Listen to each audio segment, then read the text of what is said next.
Carlisle United, the final outpost of English football. A club with great tradition and great potential, but one which for too long has been trapped in the bottom reaches of the Football League. But now all eyes are on the Cumbrians, after a year in which they've graced the famous Wembley turf and been crowned champions.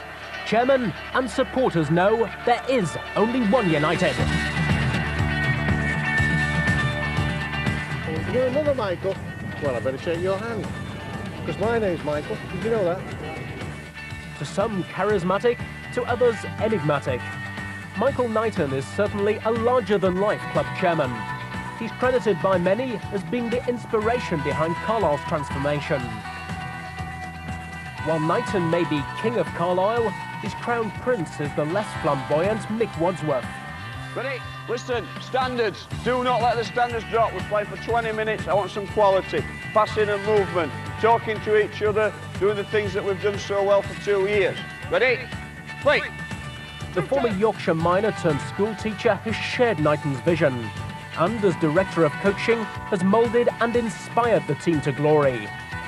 3-2. Red ball, get it down and play. After so nearly bringing success the previous season, both were determined that this time they really would set the city alight. 2 new faces were brought into the squad. 31-year-old former Nottingham Forest and Middlesbrough forward David Curry, and vastly experienced former Everton centre-half Derek Mountfield, while United's own talented crop of youngsters were desperate to break into the first team. We thought we got it right, and we thought that, yes, we're going to give it our best shot. But if you'd have said to me at the end of the season, we would certainly lift that trophy, and we'll have been to the Twin Towers, my beam would have been from here to Kingdom Come, because that really has been very special. Because of last season, the expectation was high anyway, you know, and the supporters expected promotion. They expected us to get out of this division, and rightly so, because the signs were there this year that we were going in the right direction. So, yes, that target was set, and I had no problem with that, because, you know, your head's on the block all the time in football. We were sort of full of anticipation, because we felt we'd got the players into our way of thinking, that they were playing football in the way we wanted it to be played. And really, with a couple of additions, the right sort of additions, we felt we had a very good chance of actually getting up. We didn't feel that we would be runaway leaders as the season turned out, but we certainly felt we would be in the top 6. From the opening match at home to Wigan, there was an expectation that this would be Carlisle's season. We've done well last season, good running end of last season, signed 2 good players, confident they'll finish top. Oh, promotion, no worries. No worries at all. Top by Christmas. Well, promotion this year, you think? Definitely, definitely. What do you think, eh? Yes. Yes. Well, it's a lovely day. The pitch is fantastic. It's as good as Wembley. We've got a good group of players. They've got everything to play for, so it's up to them, isn't it? You know, we've done our work in the previous 6 weeks, and we're really looking forward to the season. An old statistic, though, had resurfaced to haunt the Cumbrians. It was almost 30 years since they'd won at home on the opening day. But right on half-time, David Reeves set about putting matters straight, heading home David Curry's free kick. Dean Walling, who was to emerge as the supporters' player of the year, picked up a few early season votes with United's second. But Walling then did his best to lose those votes by turning the ball into his own net.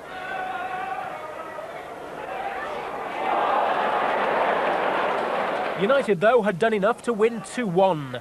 Their first victory at home on the opening day since a 4-1 success over Norwich back in 1965.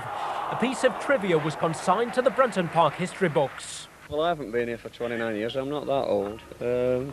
But yeah, it's nice to get it out of the way. I thought we played well at times. I thought we were very naive at times, but just to get the 3 points and start with a win is quite an occasion for Carlisle, because we're not used to it. Absolutely delighted. I thought slow start, but you saw the last 20 minutes. We could have been 6 or 7, who knows. All credit to Wigan. They kept battling, made some good chances.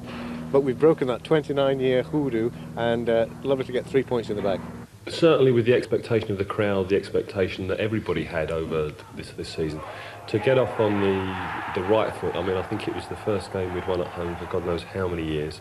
So to sort of lay that go straight from the off, put everybody in the right frame of mind. And as you quite rightly say, you know, a good start was important. And I think if my memory, which is terrible, Graham, it's absolutely terrible. I think if my memory serves me correctly, we actually went down to Torquay in the second game, got a 1-1 draw, scored very late on, and incidentally I think it was the start of Richard Procas's first team run, which has gone on all season.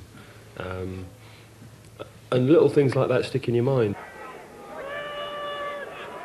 The Torquay match also saw that now famous deck chair away strip modelled for the first time. But the debut of the Football League's first lineswoman grabbed more attention at the time. United squandered a golden opportunity when David Curry struck a first-half penalty against the bar. It could have proved a costly miss, with Torquay taking the lead after the break.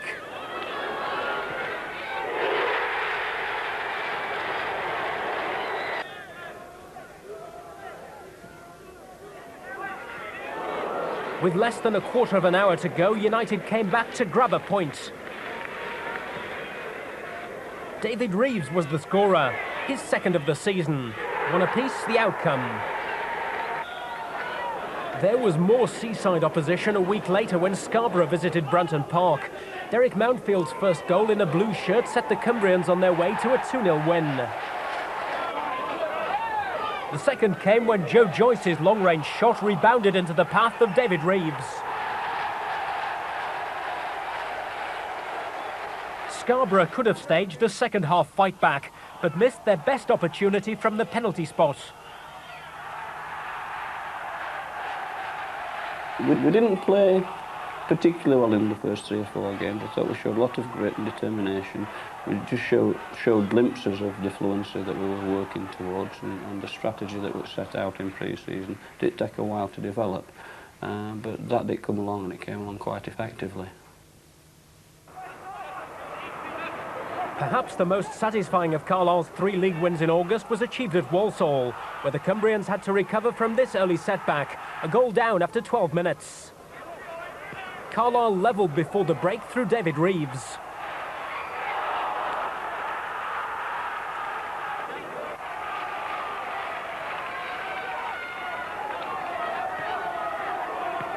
United was severely tested by Walsall, but came through it with flying colours and the 3 points. Reeves' second of the night proved decisive. It was marked by a celebratory Klinsmann dive. United third in the table at the end of August. We were under the cosh, 1-0 down, and then a tremendous grit and determination. Fight back, we come on, we nicked 2 goals, literally. I did a triple somersault out of my chair and said, this is our season. Because if we can go away from home, it was palpably clear that teams were not going to go to Warsaw and come back with very much, because they looked a very good side indeed. For us to come back with 3 points so early on in the season was yet another sign. Carlisle also embarked on their first cup campaign, the Coca-Cola competition, with victory being achieved the hard way against second division Rotherham. After losing the away leg 1-0, they fell behind in the return match at Brunton Park. But a burst of scoring, 3 goals in 17 second-half minutes, saw Carlisle through to the second round. The first came from David Reeves.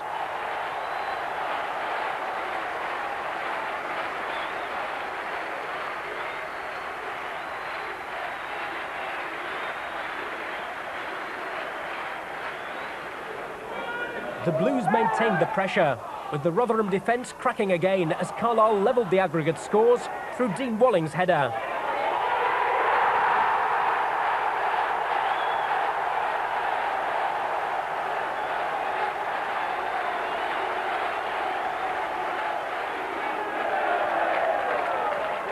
A third goal came from who else but record-signing Reeves.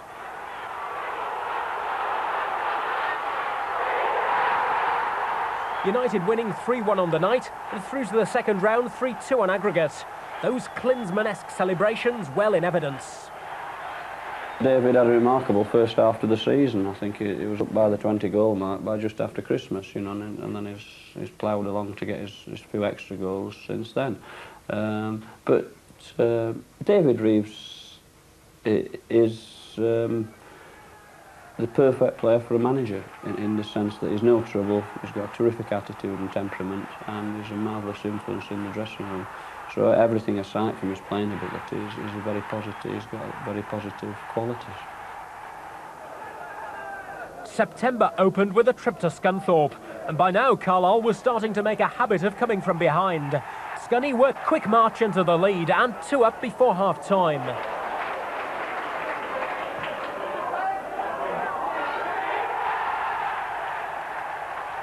But when skipper Simon Davey went down in the area, it was time for a bout turn. David Curry had been relieved of penalty duty after his failure at Torquay. Could Davey himself do any better? Sadly, no. Luckily, Tony Gallimore was quick to react. The headlines, though, were stolen by super sub Jeff Thorpe, who equalised with 2 minutes to go. Then, deep in injury time, Thorpe's header made it a last-gasp 3-2 win for Carlisle and took them to the top of the table. Scunthorpe were going to certainly steal it. Suddenly, up pops super sub. Thorpe comes on. Brilliant goals and another 3 points. And I thought, you know, this really is our season. 2 home matches in the space of 4 days produced 2 more wins. Rod Thomas opened his account for the season against Exeter with a spectacular overhead effort.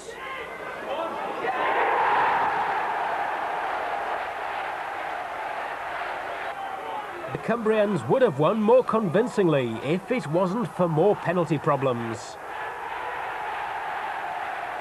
Top scorer Reeves became the latest player to try his luck. But Reevesy didn't hold the job for long.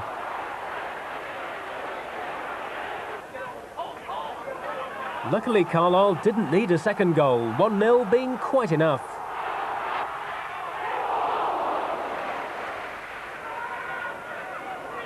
Mansfield were the next opponents in a midweek fixture. Rod Thomas was again on the score sheet.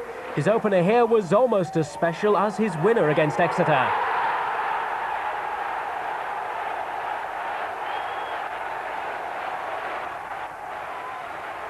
Mansfield came back to equalise, but they weren't on level terms for long.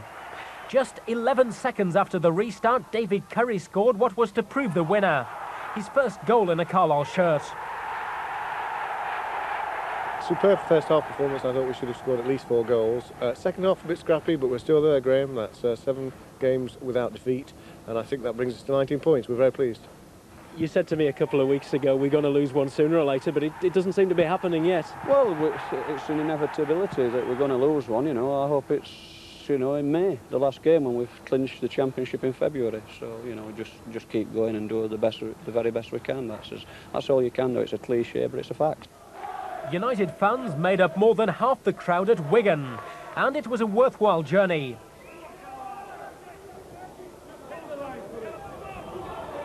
Darren Edmondson scored the first in a 2-0 win, the first double of the season.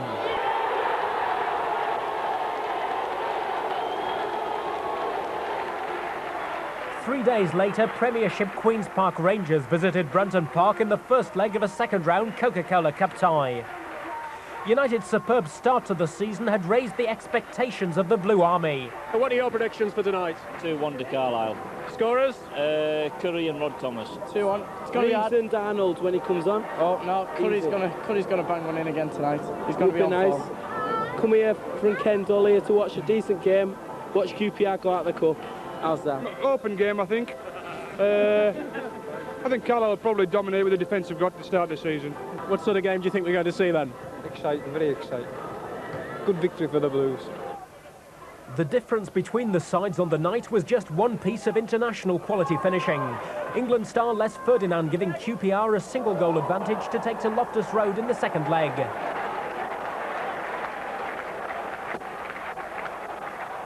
Rangers, still managed by Jerry Francis before his departure for Tottenham Hotspur, were given plenty to think about as the Cumbrians forced the pace in the second half.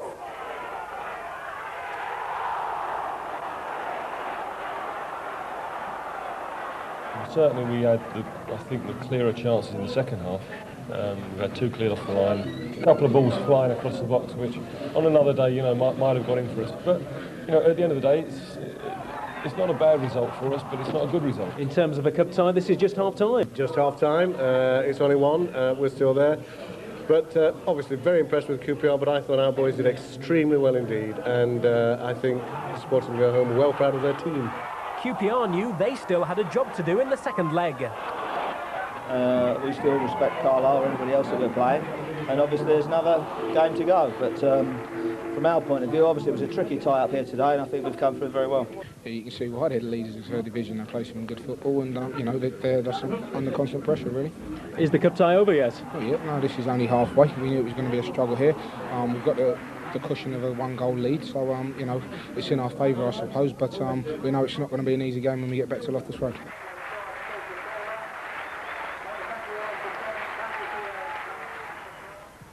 Carlisle's unbeaten league record came to an end at struggling Northampton. The only surprising thing about the Cobblers opener was that it took 34 minutes to arrive.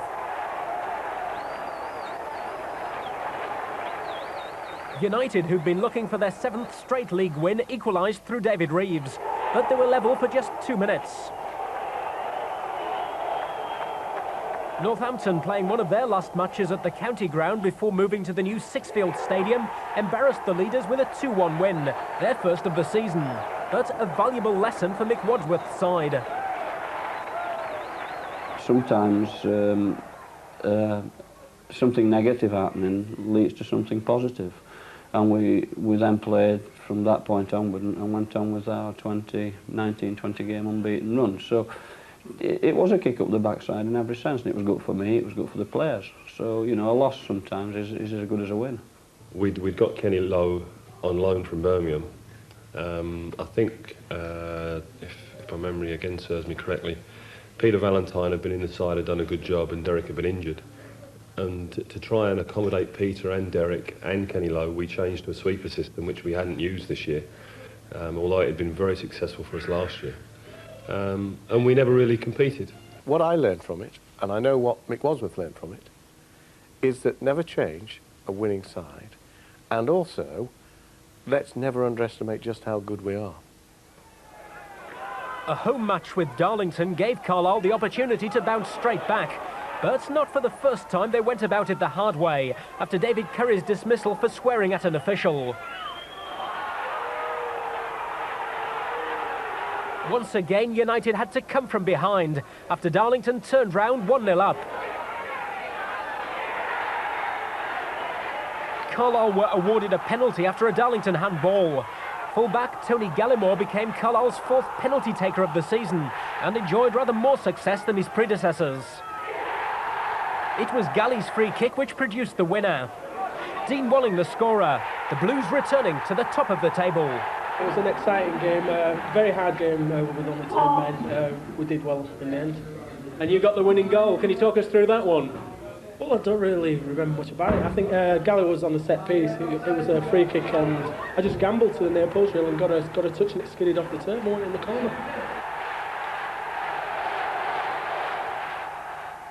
The Cumbrians travelled to Loftus Road in the second leg of their Coca-Cola Cup tie and soon found themselves 1 behind on the night and 2-0 down on aggregates.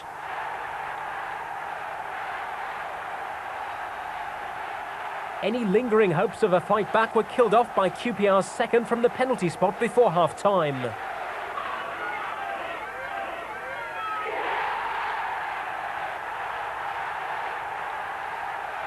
Carlisle continued to battle, but although they didn't play badly, they were outclassed, losing 2-0 on the night, 3-0 on aggregates.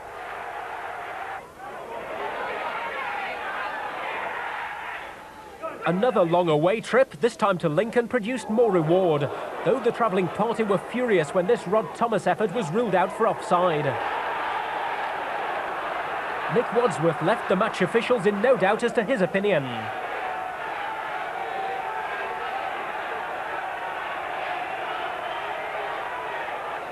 Carlisle had the ball in the net again in the second half, and this time it counted. David Reeves' 8th league goal of the season.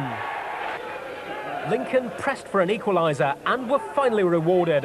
One apiece at Sincil Bank.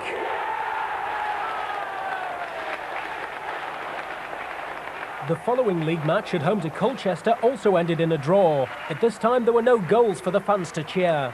Carlisle losing their 100% home league record and slipping back to second place.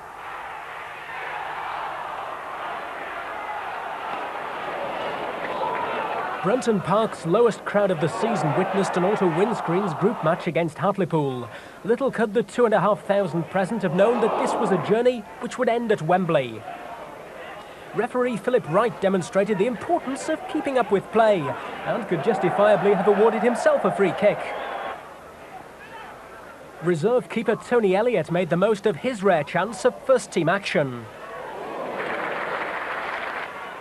Carlisle went in front when Tony Gallimore's corner was headed in by Rod Thomas. Another Gallimore corner provided United's second goal for Ian Arnold. A disappointing Brunton Park return for former Carlisle player coach Dave McCreary.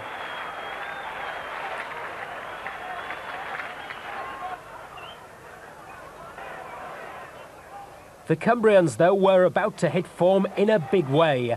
Visitors Barnet had fancied their own chances, but were made to think again as Carlisle produced a performance of the highest quality. The opening goal summed up United's footballing policy, with neat interplay between Curry and Thomas creating the opening for that man Reeves to score the first of his side's 4 goals.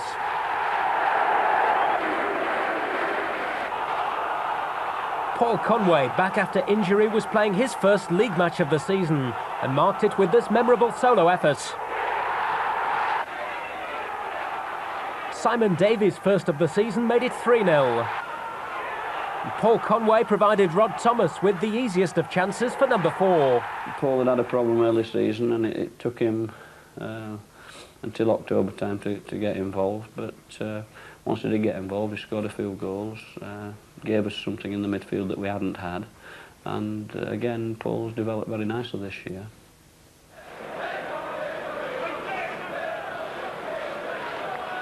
A week later at Fulham, Carlisle recorded their 10th league win in 14 matches. Reeves' half volley putting them ahead.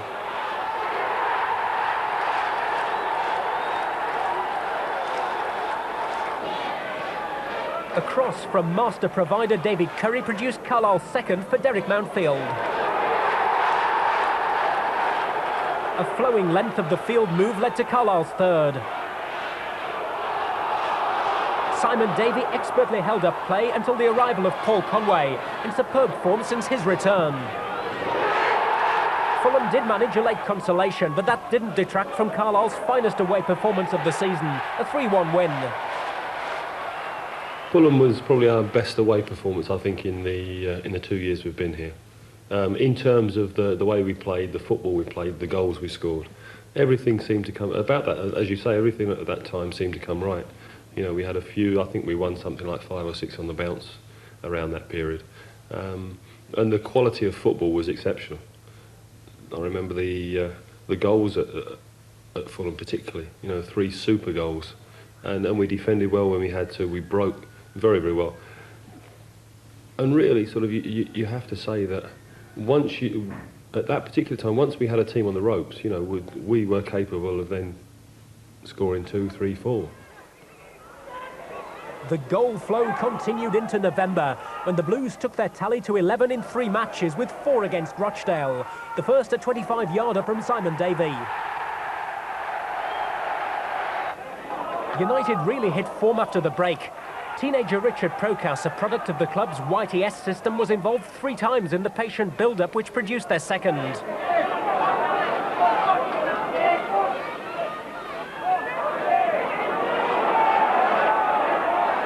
The Blues probed at the Rochdale defence until the cross from Prokas led to another goal for Reeves. The popular Scouser showed he's much more than just a goal scorer when he broke from deep in his own half to create the third. Reeves switches play to Rod Thomas on the left, who in turn returns it to Reeves in space. The defending is poor, but by any standard the quality of Carlisle's play is superb. Eventually, it's Conway's cross which gives Davy his second of the game. Defender Darren Edmondson likes to get forward and did so with great effect, scoring Carlisle's fourth.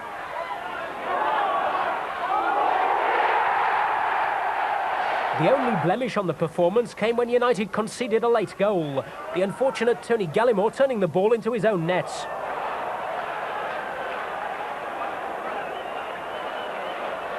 Carlisle scored 4 more in the FA Cup against Guiseley, but goals were rather harder to come by away at Hereford, where the Edgar Street men made all the early running.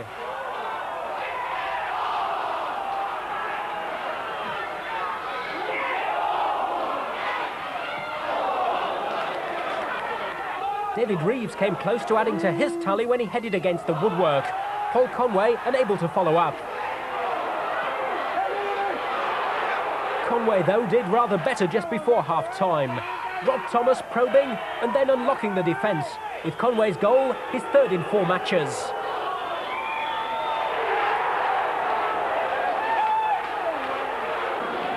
United, as they did so often during the season, soaked up the second half pressure to hang on to 3 points. 1-0 the final score. United were back on top of the 3rd division, and there they stayed. The highest league crowd of the season so far, almost 8,000, watched the 1-1 draw against Doncaster. United's only dropped points during November. Here, Mick Wadsworth's men had to come from behind. Mike Norbury got the better of Derek Mountfield to create the opening. 1-0 to Doncaster after an hour. Carlisle, with an unbeaten home record to preserve, stormed forward. With just 7 minutes remaining, a David Curry corner provided the equaliser. Dean Walling with the powerful far post header. Carlisle were now intent on turning 1 point into 3. David Reeves went close in the closing minutes, but in the end Carlisle had to be content with a share of the points. The month ended with a single-goal success over Chesterfield to take United into the northern quarter-finals of the Auto Windscreens competition. United, though, had to work hard to break the deadlock against their defensively minded visitors.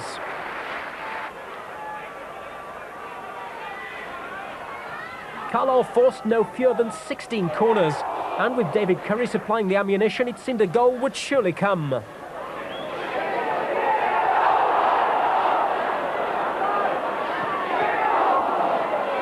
But with the minutes ticking away, perhaps extra time and the new sudden death golden goal rule would come into play.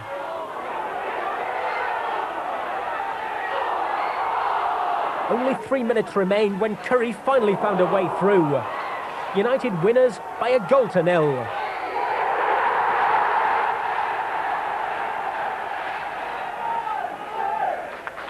December began with a second-round FA Cup victory over Darlington and then a league encounter with Torquay, the 4th successive home match in all competitions.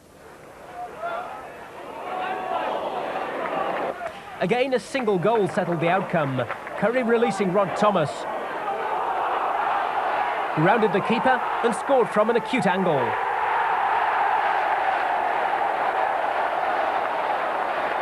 Carlisle continued to press in the second half.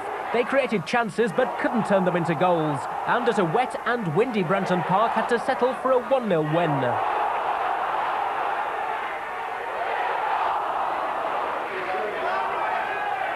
A trip to struggling Scarborough was no easy ride. They were bottom of the league without a manager and 1-0 up after 24 minutes.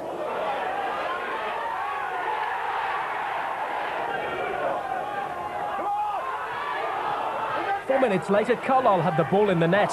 Dean Walling's cross being headed in by David Curry. But the referee disallowed it because of a handball by Scarborough's Mark Wells. The player maintained he used his head, but it's a red card for Wells and a penalty to Carlisle, which Tony Gallimore coolly slots into the right-hand corner. Gallimore's cross to Reeves produced the winner. David Curry the scorer. A foul by Tony Cagg saw the Cumbrians reduced to 10 men with 4 minutes to go.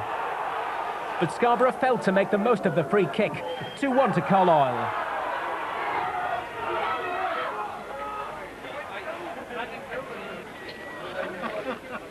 There were queues outside Brunton Park for the vital Christmas meeting with fellow promotion challengers Bury. More than 12,000 fans packed the ground. The biggest third division crowd of the season, exceeded only by the final day attendance against Lincoln. After the previous day's 5-1 win at Hartlepool, could United turn on the style again? The answer was yes. David Curry seized on a defensive mistake to put Carlisle into the lead. Though Curry has been more creative than scorer, his goals have all been moments to savour.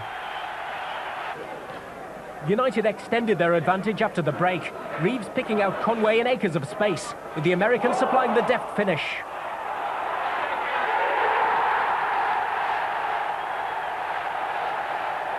Better was to come when Conway's incisive pass set substitute Jeff Thorpe on a typical hell for leather charge down the wing. David Reeves eluded the Bury defenders and picked his spot. 3-0 to United, the best of no fewer than 6 League and Cup wins during December. Well, I think there have been various key factors, or key games like that. You know, beating Walsall at Walsall early in the season was a key game. Beating Barnet because they were up there at the time and doing it comprehensively. Sending the message as we did when we beat Bury. They're messages that go through the system and affect other teams and other managers, and they think, are they going to get beat? Are they going to drop a point here? And you sent such a positive message that it is quite frightening to other teams. I'm sure that we keep winning and then we play the key games and win well. So yes, it was an important game. Bury were, I think, in second place at that time. So obviously they beat them 3-0, and we did play remarkably well again. It was a super performance. Christmas and Easter tend to be sort of make or break times, sort of historically throughout football. And I think we hit a really, as you say, really good spell around Christmas. And I mean, it's important when you've got a lot of games in a short space of time. If you can pick up 2 or 3 results on the bounce, 1 or 2 others are bound to lose results. And that's what happened. All of a sudden, we got a bit of a breathing space between ourselves and the chasing group.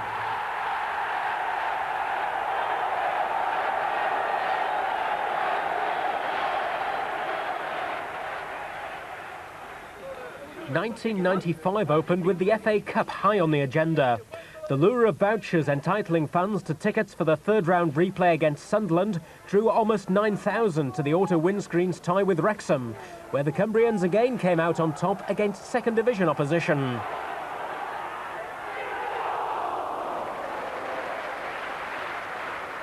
A David Curry corner produced the first, a Rod Thomas header at the far post. Curry himself went close either side of the break, but each time he was denied by the Wrexham keeper.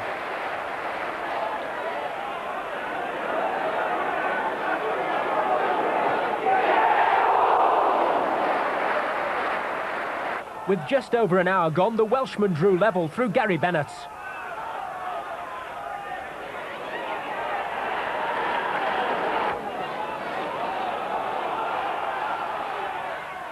A Darren Edmondson cross provided the Carlisle winner. A spectacular headed own goal from Wrexham's Brian Hughes, taking Carlisle into the Northern semi-final.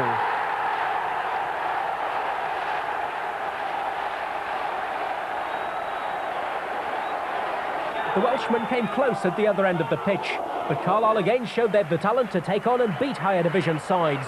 2-1 the scoreline.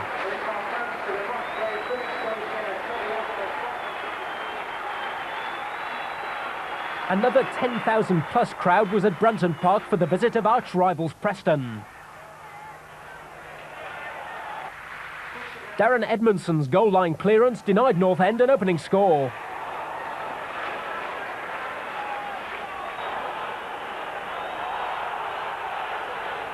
In the second half, Tony Cade kept the Deepdale visitors at bay.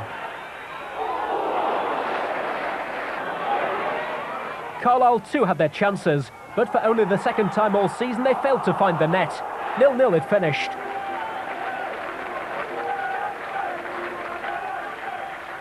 United were now displaying their true grit. After losing their FA Cup replay with Sunderland, they travelled to Rochdale, where the home side were a far different proposition from the one who'd folded at Brunton Park 2 months earlier.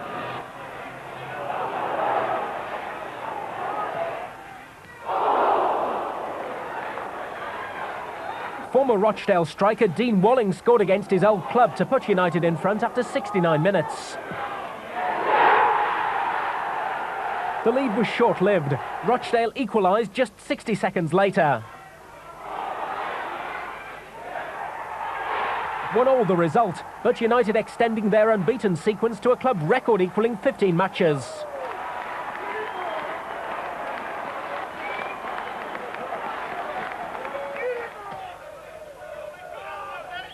A long midweek trip to Barnet looked like another draw. That was until David Curry put United in front with 15 minutes remaining. 4 minutes from time, skipper Simon Davey made it 2-0, his last goal for the club. But taking the edge off the 3 points was an injury to player coach Joe Joyce. An accidental challenge smashing the fullback's nose and leaving him in hospital. We showed that ingredient I spoke about earlier, which is grit, determination, thoroughness, professionalism, the ability to die for the team from individuals, the ability to believe that we are mature, we're professional, we're the best in this division. That is what a championship side is about.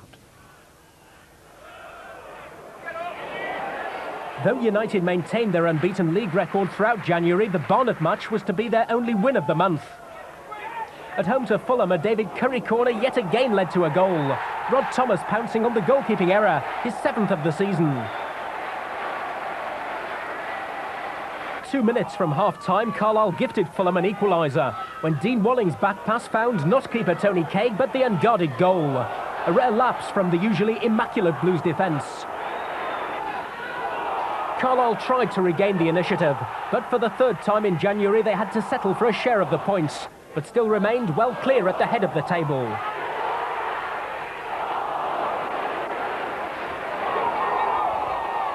Carlisle's first action of February was a goalless trip to Doncaster, United's 4th draw in 5 league matches. United, though, could consider themselves unlucky, with the Doncaster woodwork taking plenty of punishment. The Blues' efforts on target, though, were expertly dealt with by the Dons keeper.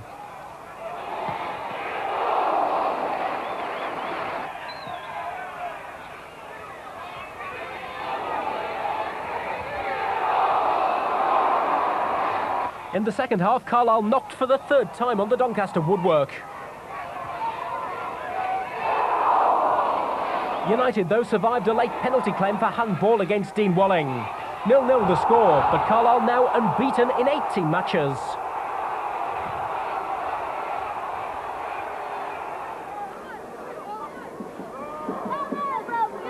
At home to Hereford, there was the expectation that United would return to winning form, but there was only 1 goal between the sides. Carlisle awarded a penalty for a push on David Curry after 7 minutes. Tony Gallimore converting from the spot.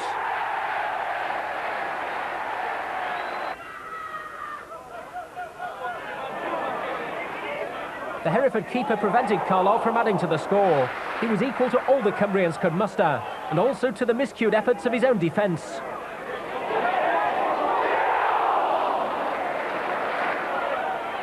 At the other end, Tony Craig was seriously troubled just once, but produced a smart stop. Rob Peters knows he should have extended the Carlisle lead. The sub did everything right, apart from that all-important final touch. But a single goal was enough to extend the unbeaten sequence to 19.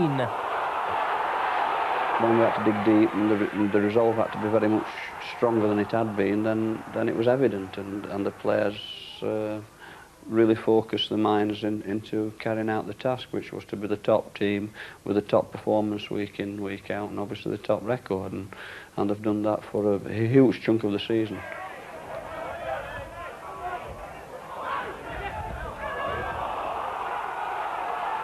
The Cumbrians faced a daunting midweek trip to Crewe in the auto windscreens competition, but stayed on the winning trail thanks to an inspired evening's work by their 20-year-old goalkeeper.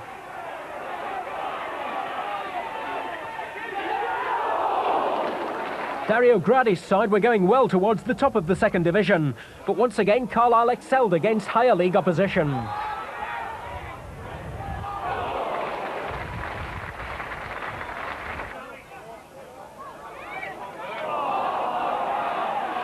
One goal settled it. The keeper failed to hold David Reeves' low drive, Rod Thomas was on hand to capitalise.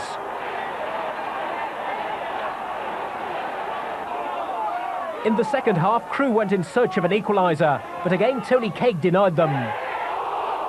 1-0 to Carlisle, and United for the second year running reaching the northern final of the autumn windscreens. Tony Craig has been magnificent this year. I mean, for a young boy to come in and handle the pressure, because we've played by and large in front of large crowds, you know, which is obviously that creates its own pressure. We've played in front of crowds who expect you to win, and by and large we've done that. But that creates its own pressure for a goalkeeper who a lot of the time is redundant almost, but then has to pull out a save maybe in the last sort of 5 minutes that keeps you in the game. And he's been exceptional this year, and I think his prospects for the future are boundless. 4 days later, Carlisle were on their way to Deepdale, looking to extend their unbeaten league run to 20 matches.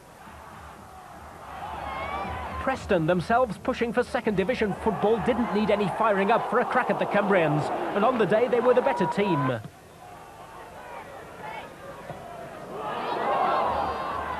Six minutes before half-time, danger man Mike Conroy had the space he needed to head past Craig.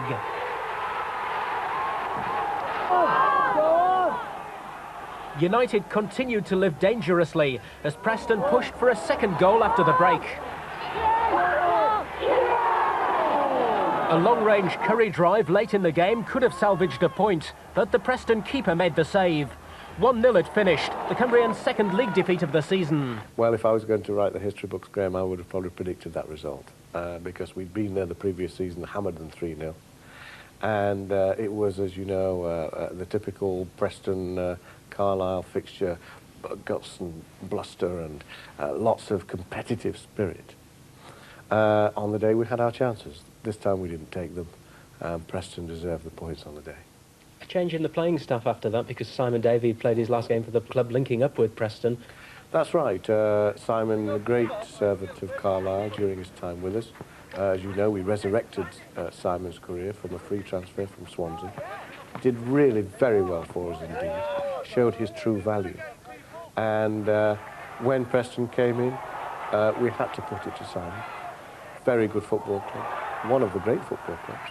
And when a great football club's in for one of your players, you have to sit them down and say, well, here they are, what do you think? And if the player wants to go, then he goes.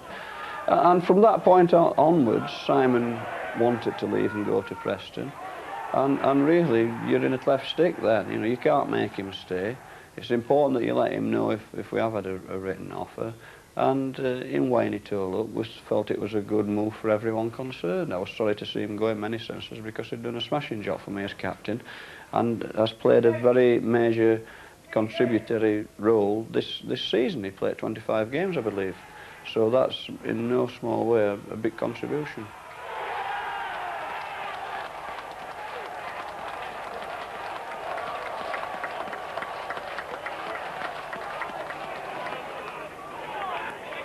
A week after Preston, United were on their travels again. This time a potentially difficult match at another of their northern rivals, Darlington. Feetham's old boy David Curry put in a defence-splitting pass to Paul Conway, with Rod Thomas finishing off a flowing move. 1-0 to Carlisle after just 7 minutes.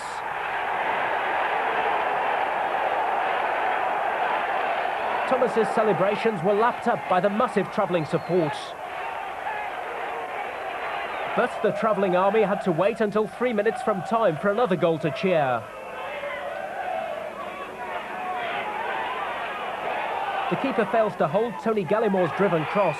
David Reeves, elevated to captain following Simon Davies' departure, is there to end a personal goal drought dating back to the Bury victory 2 months earlier. 2-0 to United.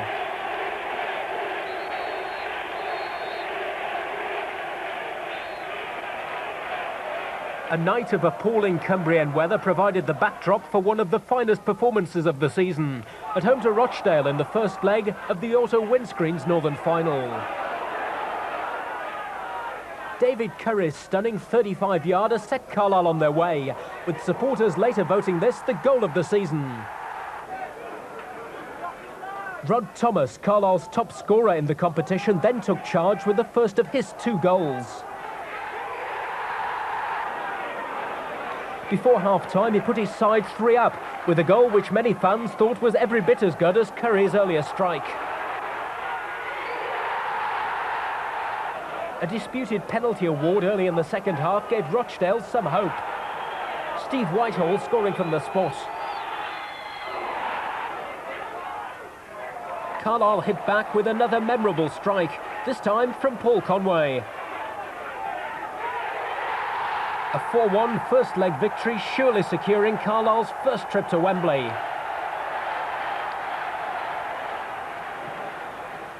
The Cumbrians breezed into March by gaining sweet revenge for the 2-1 defeat they suffered at Northampton back in September. The effects of the mud-bath victory over Rochdale were plain to see on the Brunton Park pitch, but Carlisle mastered the conditions. David Curry's free kick being headed in by the unmarked Dean Walling. The Curry-Walling combination provided Carlisle with a second goal before half-time.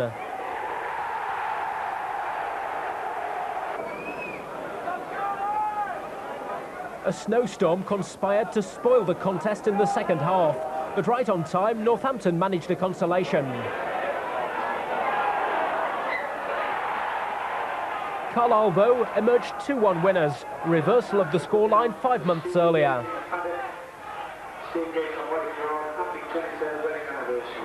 The problem, obviously, from a footballing side playing in the north, in the far north, it's sometimes the elements. You know, we get a lot of wind up here, we get a lot of rain. The pitch becomes very heavy around about sort of January, February time. And so it doesn't really suit our style of play to a certain extent. But we've got we've had the ability and the players to be able to, as you say, grind out results when conditions aren't really ripe for our type of football. Well, I think the intensity of the games then, because of the cup games, and also the deterioration of the pitch and pitches in general was a big factor. It's the wettest winter on record for some time, and that had a terrible effect on the pitch. So the fluency and the mobility of the team was affected drastically by the condition of the pitch, and you know, we had to play on some right glue pots, and also, as I said earlier, the intensity of the games that will catch up. And, you know, to play super flowing open football game after game twice a week at times is very difficult. So sometimes we're at the high spots, other times, as you say, we have to grind results out and fight for results, but that would be no different for Blackburn Rovers or AC Milan or whatever top team you're talking about. Then you'll get a balance of type of games throughout the season, and particularly that winter period, you have to fight.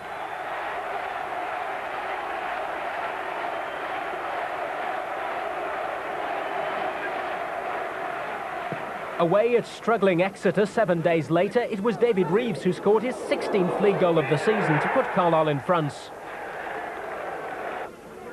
The home side equalised before half-time. A deflected shot past Tony Craig. And one apiece it finished to leave Carlisle 12 points clear at the top of the third division. Meanwhile, 2 new faces were added to the squad. Simon Davies' replacement was a £100,000 signing Steve Hayward from Derby County, while Warren Aspinall was to arrive on loan from Bournemouth.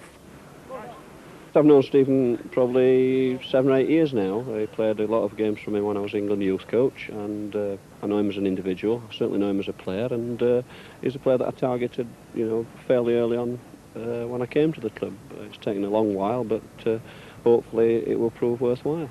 I knew Carlisle were after me on loan from last season, at the end of last season. You know, I've been wanting to get up here, you know. It took a long time, really. I mean, I was up here a couple of weeks ago and on the Friday to play on the Saturday, and that fell through. So, I mean, the last 3 weeks have been a bit of a nightmare, really, but I mean, I'm glad it's all been sorted now. I'm just delighted to be here.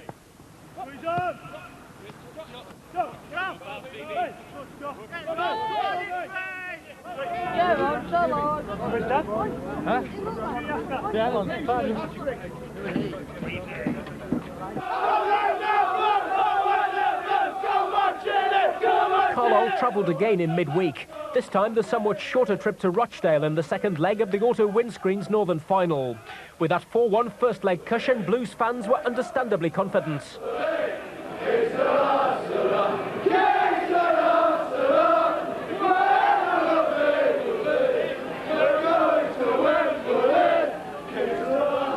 What's your predictions for this evening then? Well, I don't know, it might be a hard match. Rochdale might come at us early, but I don't know, I think if we get an early goal, it's going to be all over. 3-0, no problem. Confidence? Positive. That's the way to go. Go for glory. What would it mean to you to go to Wembley? The world. People say it's just the Auto Shield, but it's something, you know what I mean? Wembley's something, and I don't know. It's like our World Cup. It'll be like the final. Well, it's a lifelong ambition to see Carlisle play there. Been supporting them for nearly 16, 17 years now. It was heartbreaking last year when we missed out to Huddersfield, but this year, no chance of Rochdale, I'm afraid. No pre-match nerves for you? Well, I went through my pre-match routine. Which is? I always have a cup of bottle in the Wembley Stadium mug before a match. It's worked every time, so...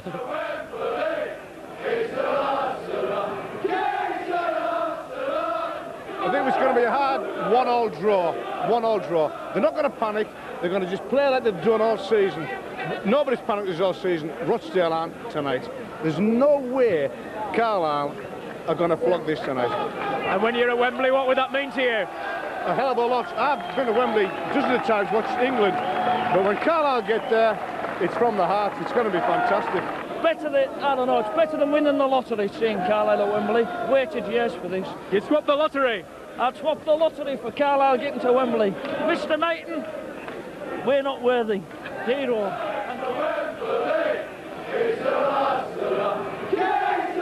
Tremendous occasion. We've had some tremendous occasions over the last 18 months.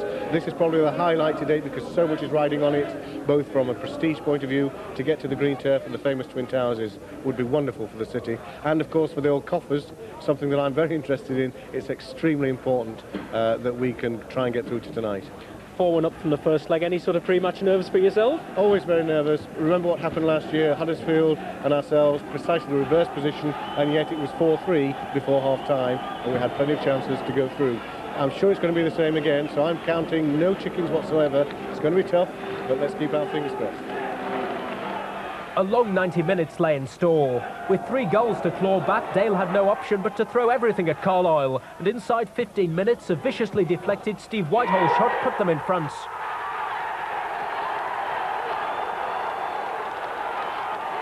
Eight minutes later, the Carlisle defence cracked again as Sean Reid bulldozed his way to goal. Rochdale led 2-0 on the night and trailed just 4-3 on aggregate. United looked anything but potential champions. But as so often before, they dug deep. 6 minutes before half-time, a Curry corner led to a vital goal. Defender Derek Mountfield scoring from close range, giving Carlisle a 2-goal cushion, which they certainly needed as Rochdale continued to press. The final whistle was a long time in coming.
Well, it's the longest 90 minutes of my life, without doubt. You know, we had a bad start. It was very unfortunate, really, a bad deflection, and then a scabby goal at the near post, and so it put us under the cosh. But the commitment of this group of players saw us through, because we got a goal back, which put us back in the driving seat, and we defended for our lives in the second half.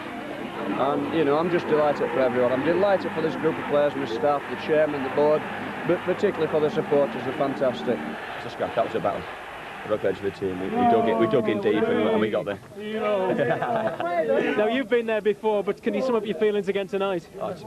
No matter what comes, Wembley's still Wembley. It's a great place to play games, and I'm looking forward to it. I hope that's looking forward to it. If I get there, I might get battered here. You might not survive this. Did you think it was going to be that much of a battle tonight? Not really, no, but we conceded 2 early goals. I'm still here. And this is how they reward a goal scorer, is it? I don't care. Well, still, that's the main thing. It's going to be a great day out for everybody. I hope we have a good performance on the day and really enjoy ourselves. These boys dug in, they battled, it wasn't easy, and obviously... Go on, Chairman! Go on! Obviously, I'm delighted for everybody here. They've deserved it. They've won by 2 goals over there. All credit to Mick Was of coaching staff and the team. Wonderful, they battled, and we're at Wembley. It's superb, like, you know, I've been there once before, but as a substitute. All the lads, it's a bit of tension's a bit low in here at the moment, but you know, it hasn't sunk in yet, I don't think. We're at Wembley. You know, the fans have been great again tonight. You know, and we've done it for them, we've done it for ourselves, and we're at Wembley. Like the league, got a big league game on Saturday. You know, so we've got to get our heads down for that.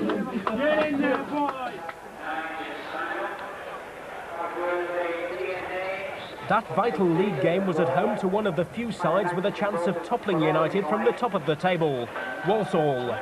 Many fans viewed it as effectively the championship decider, and it was a match worthy of the occasion. Walsall took a first-half lead. Kevin Wilson beating Tony Craig with a low drive into the corner.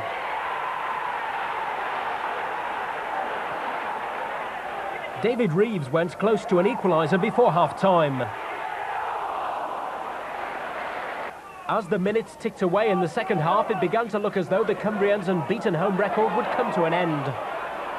But skipper Reeves had other ideas. Shooting Carlisle level with a quarter of an hour remaining.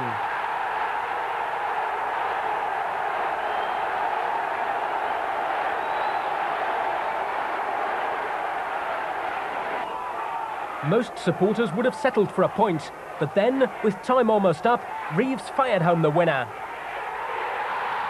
2-1 to the Cumbrians. I think of all games in sort of the latter part of the season, the second half of the season, that was perhaps the key game where we were saying to ourselves, this is it, we can win this championship. No problem, we can win it. You know, we went a goal behind, it was a terrific game, but the way we came back, we played exceptional in the second half and really did outplay them. And I've always felt that Walsall were the best team in the division. I've been proved right, you know, other than ourselves. You know, they have got that second promotion spot now. And it was a key game, yes, and it was, again, a great performance and 2 super goals from Magic Boots. And the key point in that game for me was Tony Craig made a wonderful save from Carl Lightbourne when Walsall were actually winning 1-0 with about half an hour to go. And then from that, we seen confidence seemed to flow through the team. And we scored 2 excellent goals, which in the end obviously gave us a very, very satisfying and good win in terms of league position and what it did to them and what it did to us.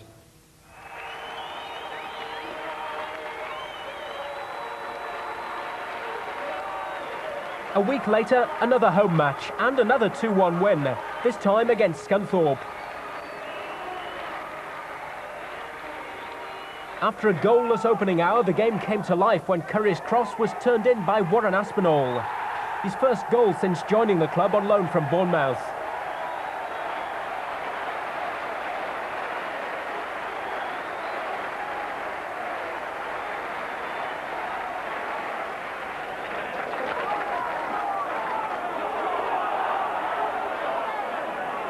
Ten minutes from time, another new boy, Steve Hayward, scored his first goal for United.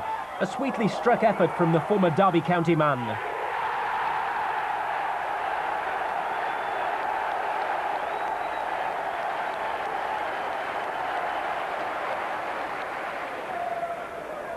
At 2-0, it should have been comfortable, but just a minute later, Scunthorpe pulled a goal back. Mick Wadsworth had plenty to say during an end-to-end closing period. But United hung on for the 3 points, and were surely now into the home stretch of a demanding season.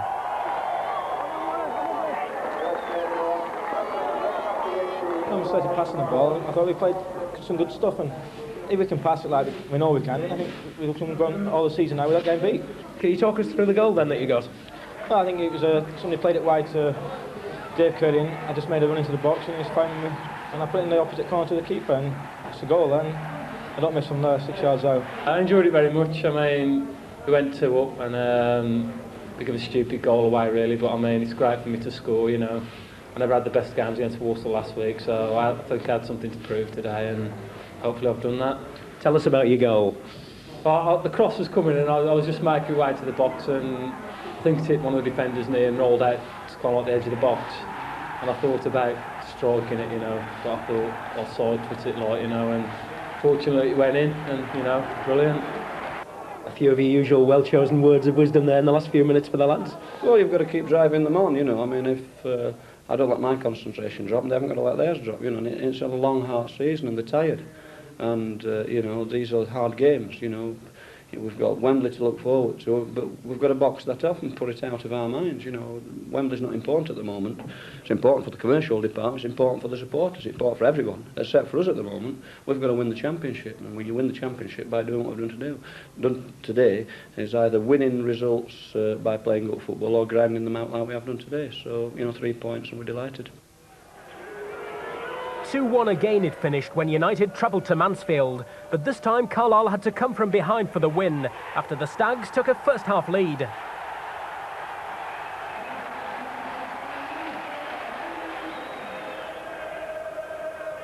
Teenager Richard Prokas isn't noted for his scoring exploits, but his first Football League goal was one to remember.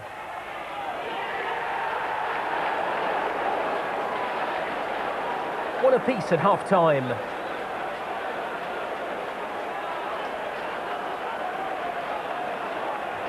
With just 3 minutes remaining, Jeff Thorpe again lived up to his super sub reputation.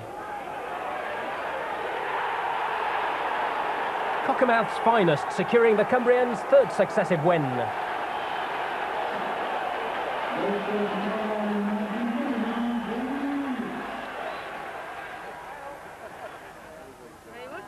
United, though, were hit by an injury and illness crisis for the visit of second-place Chesterfield, who came to Branton Park unbeaten in 16 matches. The Derbyshire side's physical and direct style of play was much in evidence, with the home side up against it for long periods. United, though, went in front after half-time. Jamie Robinson shrugged off flu to deputise for Derek Mountfield and scored a vital goal. Thereafter, the Cumbrians had to withstand a Chesterfield barrage, as the Saltergate side showed the determination that had lifted them into promotion contention. Carlisle looked like hanging on to their slender advantage until the Spyrites snatched an injury-time equaliser. One apiece the outcome. It was a very good performance. I've nothing but praise for the players. I thought they did exceptionally well. I thought the best football was played by Carlisle. I thought some of the sweetest moves and sort of combining moves were played by us, and you know, that's what we work at, that's what we want to see, and I think the crowd appreciated it. Me, Reevesy and Dino, we go near post, middle of the goals and far stick. I managed to lose me man at the back, just stole in and got a yard and then managed to get a good contact on it, so I was very pleased. And I gather there's a question mark over whether you'll be playing tonight with your own fitness. Yeah, I've been in bed for about 4 or 5 days now. Up until yesterday, actually, I haven't trained for that period of time, so there was question marks about me, yeah, but fortunately I felt okay to get through the game. Another weakened United side took the field against Gillingham, but here the defensive-minded visitors had little to offer, as Jeff Thorpe put United in front.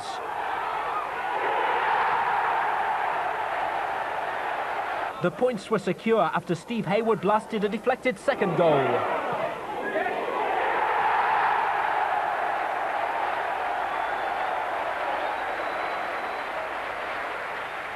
Thereafter, there was little to excite the fans, but they could excuse their heroes who had made promotion all but a mathematical certainty.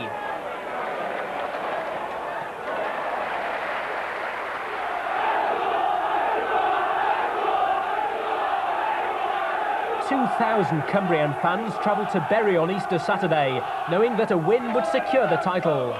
United were 14 points clear at the top. Wembley was just over a week away and confidence was running high.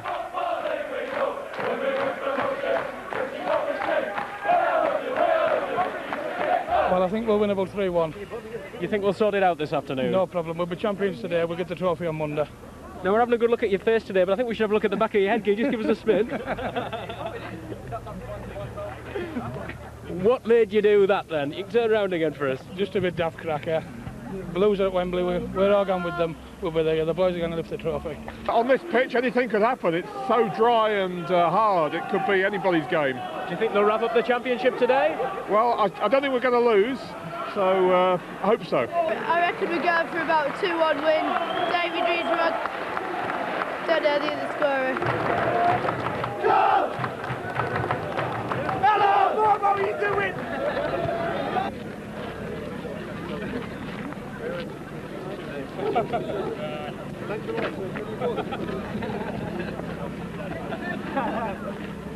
We've got Hartlepool on Monday. I'm fairly relaxed about today. Win, lose or draw. If we draw, then it really does set a spectacle for Monday. If we win, that's marvellous.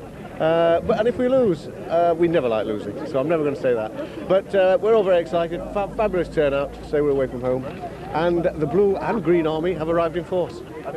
One of United's most illustrious former bosses, now a Bury resident, was full of admiration for the way the Carlisle management team had brought about an upturn in fortunes. Absolutely delighted to see them having such a wonderful season. I think the last time I saw them was at Sunderland last season, not this season.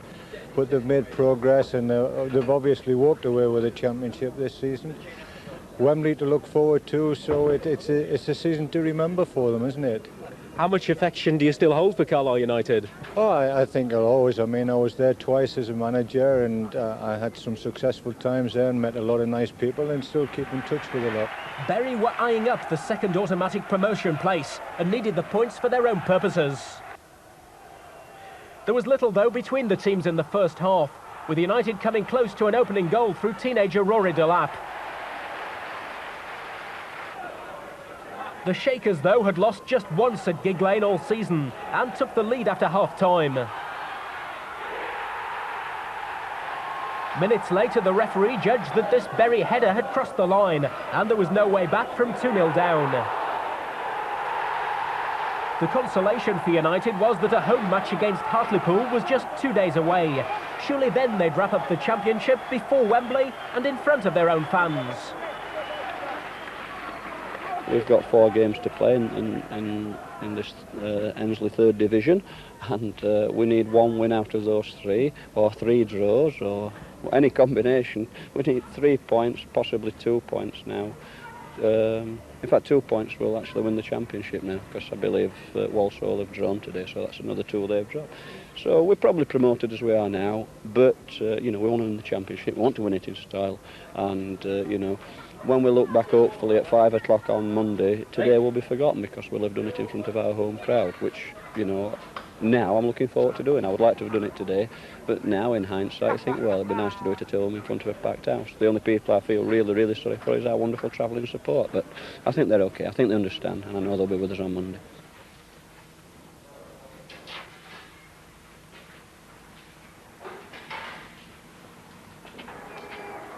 Come Easter Monday, those home supporters turned out in their thousands, confident the championship was about to be wrapped up with victory over Hartlepool. But over the most disappointing 90 minutes of the entire season, Nick Wadsworth's side somehow lost the plot. Perhaps it was overconfidence. Perhaps the players were thinking ahead to Wembley. Perhaps the unusually subdued crowd had a bearing on the performance. But no one could take credit away from the way Dave McCreary's men went about their task, taking a first-half lead and holding on to it. It was a frustrating afternoon. Carlisle never found their rhythm, but even a stuttering Blues still created a couple of clear-cut chances. But an efficient Hartlepool held out. The fans and players sensed long before the end that they'd have to wait a while longer to clinch the title. You spoke the promotion party a little bit today, but I'm sure you won't be shedding too many tears about that. No, I spent a nice time at Carlisle United and amongst a lot of nice people, and I came here to do a job with Carlisle United, and I did that, I think. And it's a case, it's us beating them today, but I'm sure I'll put my hand in my heart and say they'll win it next week. What better incentive than for all the lads with just Wembley coming up in a few days' time? Couldn't get better motivation. Well, I wish we got a league game next, to be honest. But yeah, I mean, we're going to have a great day next Sunday, no matter what happens. And you know, it's just, as I say, it's a great shame we haven't tied the whole thing up before we go. But as I say, that is football. And just when things are looking rosy, there's a right kick up the backside. So we better get it sorted out. Carlisle didn't have long to reflect on the Hartlepool failure. The Wembley clash with big-spending Birmingham City was just 6 days away, and it was in buoyant mood that they travelled south, albeit with a feeling that they had unfinished business hanging over them. If you look at it sensibly and realistically, the wobbles happened because of Wembley, rather than the fact that we weren't playing particularly well or luck went against us. Wembley is Wembley. It comes to very few players throughout their career. Some are lucky to play in more than one, but for a lot of our players it was their first time. It might be their only time, and I think that had more to do with it than really us not playing particularly well.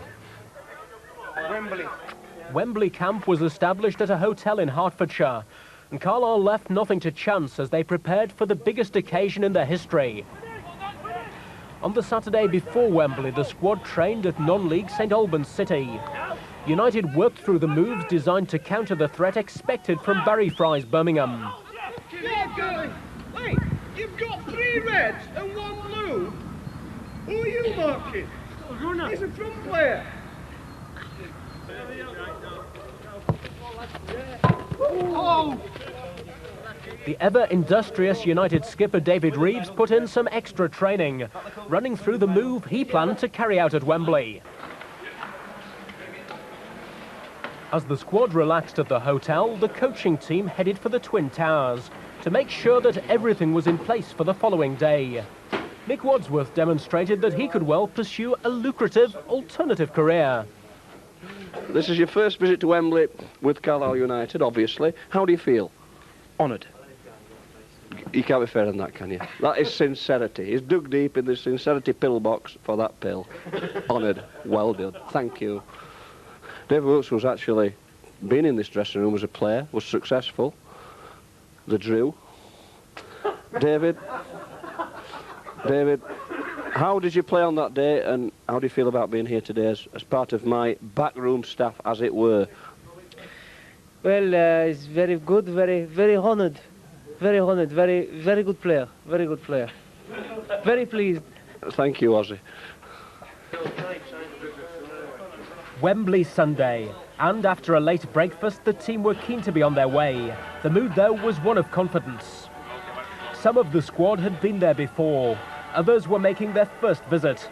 All were anticipating the experience that lay ahead with a mixture of nerves and excitement.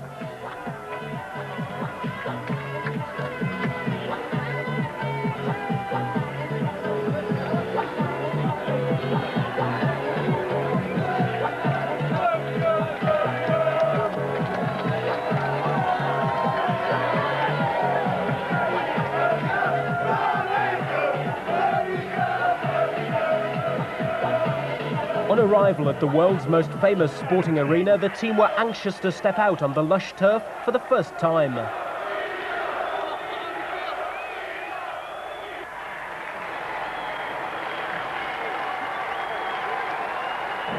David, what do you make of the atmosphere inside here? Oh, it's unbelievable, isn't it?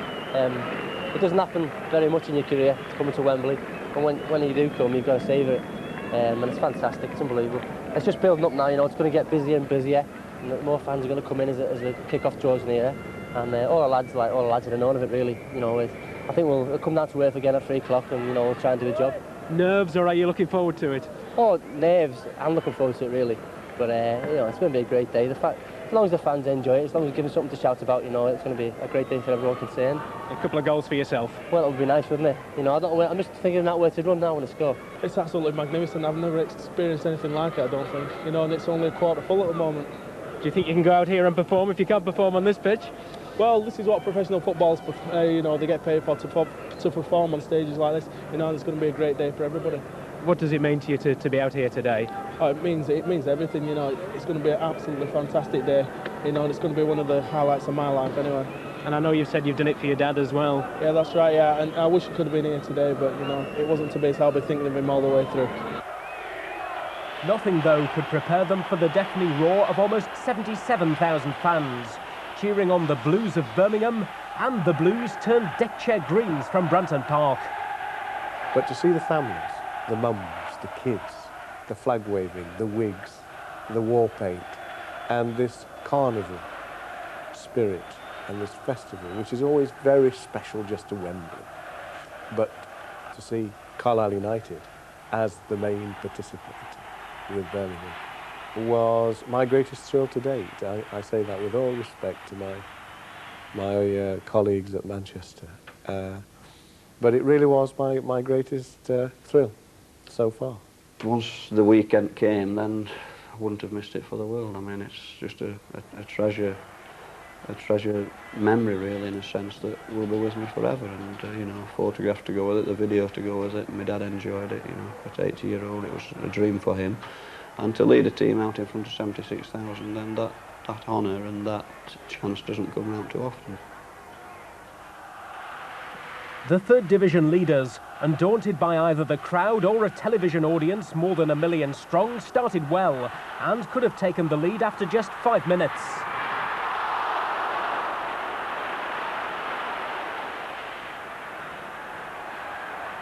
West Cumbrian Tony Craig earned a host of new admirers through his heroics. Early in the second half, Carlisle had a penalty claim turned down when Paul Conway went tumbling in the area. Birmingham, though, were held at bay throughout a scoreless 90 minutes, as for the first time a Wembley Cup final went into sudden death extra time, the so-called golden goal. United came close to scoring it through Paul Conway early in the first extra period. But from then on, it was a non-stop surge of blue shirts storming the Carlisle goal, which seemed to be living a charmed life as chance after chance went begging. Fans began to conjure with the prospect of a penalty shootout. The resistance lasted until 2 minutes before the end of the first period, when Ricky Otto's cross was headed in by substitute Paul Tate. Delight for almost 50,000 City fans, disappointment for the Cumbrians, but the team and supporters knew they'd given their best, on a day all present would always treasure.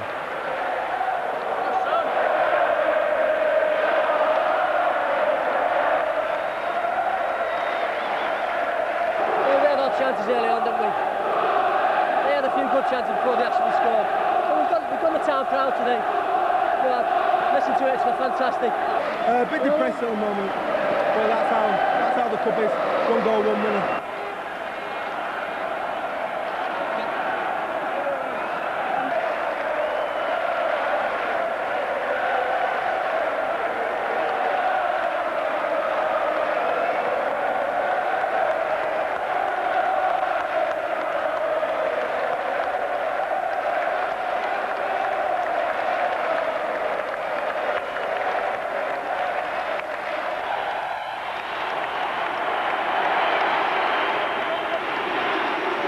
We've given the fans a great day. I think both supporters. I think we've done ourselves proud, and hopefully we'll be back in the near future.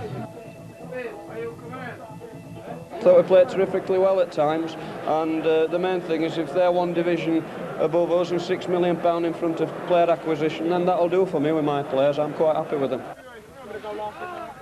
Less than a week later, Carlisle were making an even longer journey, a near 700-mile round trip to Layer Road, Colchester. Wembley, it was not, but with the championship again up for grabs, the 90 minutes that lay in store were ultimately of greater significance. Although Colchester had nothing to play for but pride, that didn't stop them subjecting Carlisle to a difficult 90 minutes, with Carlisle's Tony Craig by far the busier of the goalkeepers. We did defend excellently. Craig kept goal immaculately. And, you know, it was always there to win on a set play. I felt we had 2 or 3 good chances in the first half.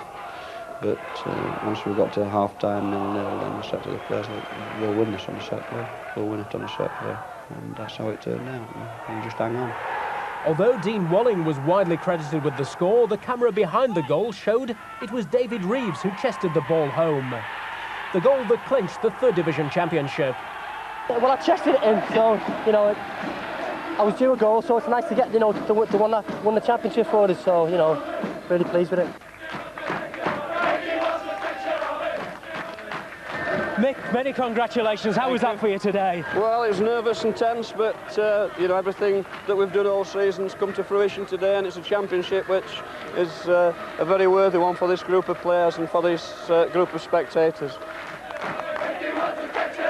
The fans, those travelling away fans, are the best. As far as I'm concerned, the best in the entire industry. They're magnificent, they're patient, they're good-hearted, they're good-natured. They're good students of the game. They know when we're playing not as good as we should do, but they know when we're playing well, and they're very appreciative. They are magnificent. They have been magnificent. They've got some great days ahead to come. A midweek trip to 2nd place Chesterfield could well have been an anticlimax, with 6 changes from the players who were on duty at Colchester. No fewer than 7 homegrown Cumbrians were in Mick Wadsworth's selection. The home side, unbeaten in 21 matches and needing a win to hang on to the 2nd automatic promotion place, were rocked by David Reeves' spectacular opener. Chesterfield came back to equalise, but Reeves again put United in front. It was Tony Elliott, though, who was to emerge as the star man. With first choice Tony Craig rested, the patient Elliott seized this rare chance of first-team action, helping his side to one of their most satisfying wins of the season. Chances have been few and far between for myself, so I just went out with the attitude that I weren't going to be beat. Just had the game of my life. I'm just glad I did it in the end. I'm so tired, it's unbelievable. And Tony Elliott came in for, I think, only his 3rd start of the year, and had one of those games every goalkeeper dreams about, where everything goes right, even to the last 10 minutes where he saved a penalty. It just reinforced, you know, sort of the feeling about the place that we're true champions. We can play in lots of different styles to suit the occasion, and we're good enough to beat anybody in this league. The 3rd Division's biggest crowd of the season, almost 12,500, were at Brunton Park just 4 days later for the presentation of the Championship trophy. It's 30 years since I saw the last trophy. I was there. It means the world to me, and the son, he's coming regularly to Carlisle now, so it's brilliant. You know, it's brilliant. For me personally, it's the fulfilment of a lifetime's ambition for the club, I suppose. I'm 48. I've watched him since I was a 5-year-old. My dad used to take me down. When Michael Knighton came here and told everybody what his dreams were, there was a lot of people who just laughed. Now he's actually proved that he's doing what he said he is, and he's as good as his word. The United chairman couldn't resist seizing the moment.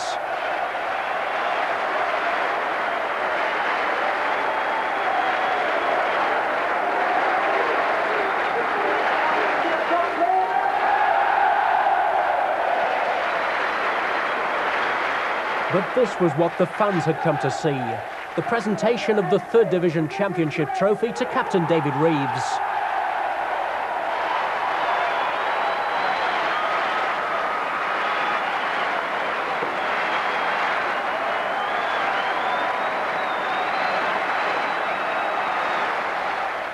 Sadly for supporters, the climax of the afternoon had come a full 20 minutes in advance of the actual kick-off.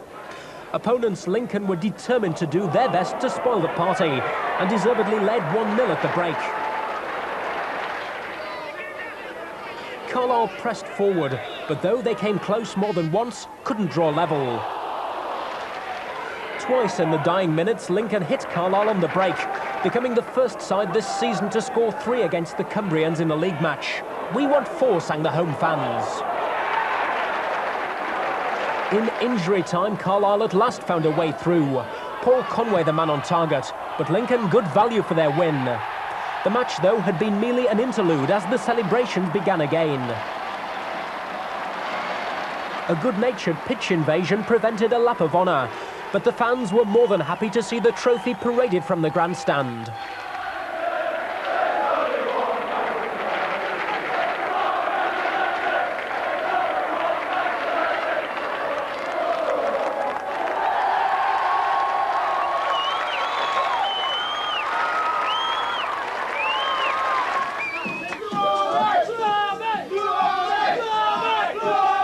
The fans, they've been waiting for this season. We've won it for them. We've won it for ourselves. Won it for the chairman. So it's been fantastic. If there's bad results today, but we're not bothered now. We won the championship. Terrific day. The fans are still there at the end. We didn't put on a show today, but never mind. We're still the champions. Wonderful.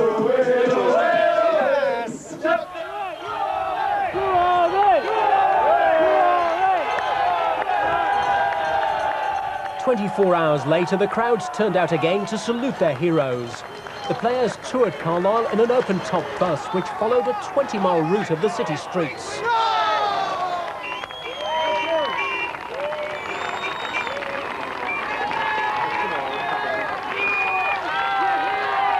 This would be a very, very interesting and enjoyable journey, other than the fact Emerson Fittipaldi, the Brazilian Formula 1 racing driver, is actually driving the bus.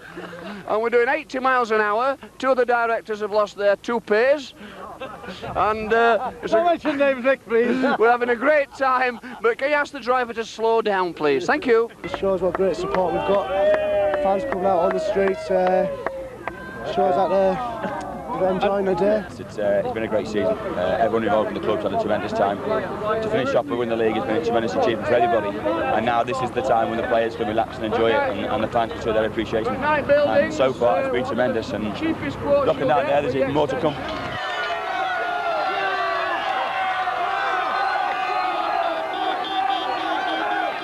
There was even time for an unscheduled stop in the children's ward of the Cumberland Infirmary.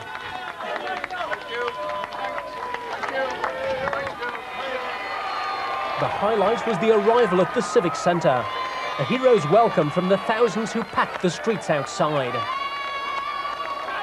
And the fans were rewarded with a balcony appearance.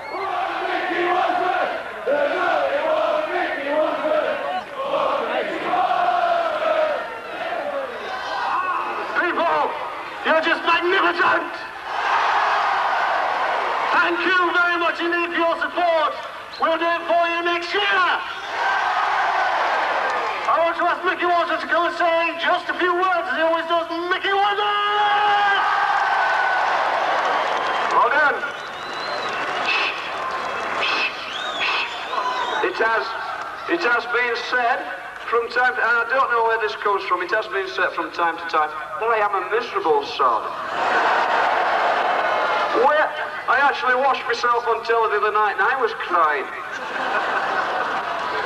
Going off the pitch yesterday, I saw the chairman crying after we got the championship, and I thought he was full of emotion.